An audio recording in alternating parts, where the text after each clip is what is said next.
the climax going into the third act. And so I thought that was great. The images and traveling out west, the bright colors, I thought all of this film really helped with the visual narrative.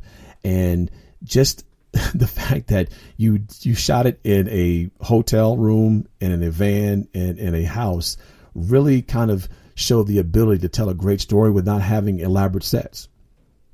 Now, what worked in this movie was watching each character get out of their comfort zone and slowly change each other. They were kind of like reacting off one another. What didn't work, there were some moments in there where they were kind of playing pranks on each other.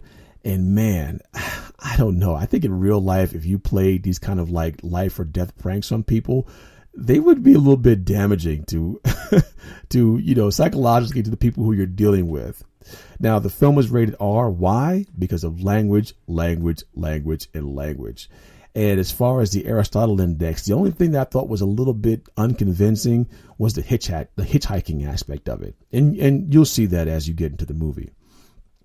IMDb gave it a very strong 7.3. Rotten Tomatoes gave it a very high 77%. And the audience score gave it a very, very warm and well-received 83%. As far as the Cinema and Cocktails rating, I gave it a very strong 4 to 4.5 remotes on this one. The Fundamentals of Caring has a very quick, razor-sharp wit about it. Great black humor.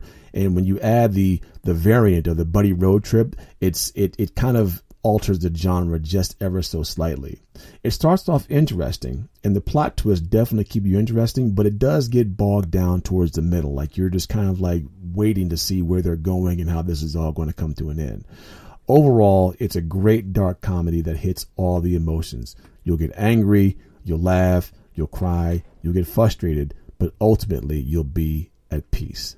It is a great freaking movie. Benjamin doesn't strike me as an overly complex kind of guy.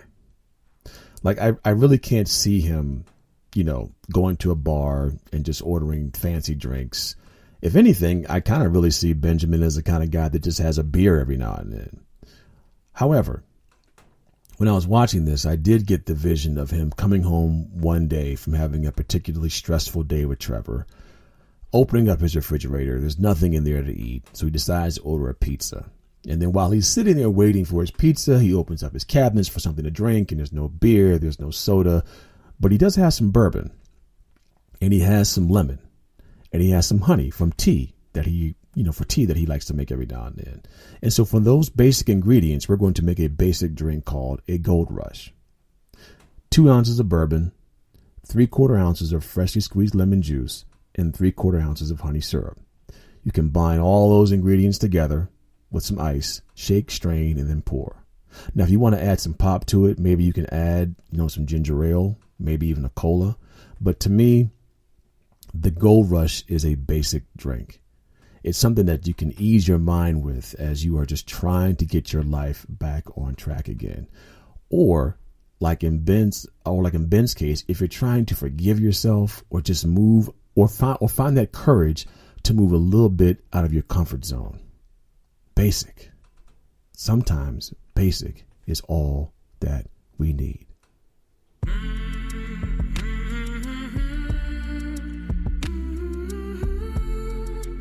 Episode 17 is done and in the books.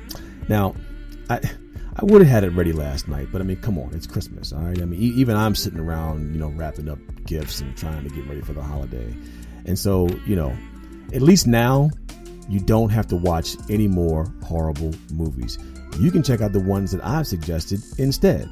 Now, I know some of you all don't drink because it is, technically the birth of Christ. And if you celebrate that, that's cool. I mean, if you don't, that's also cool. But I kind of kept it light this time. A little bit of wine, a little bit of beer, and one drink.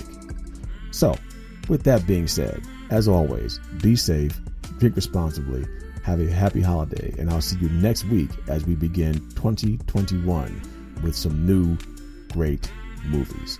Take care and have a happy holiday.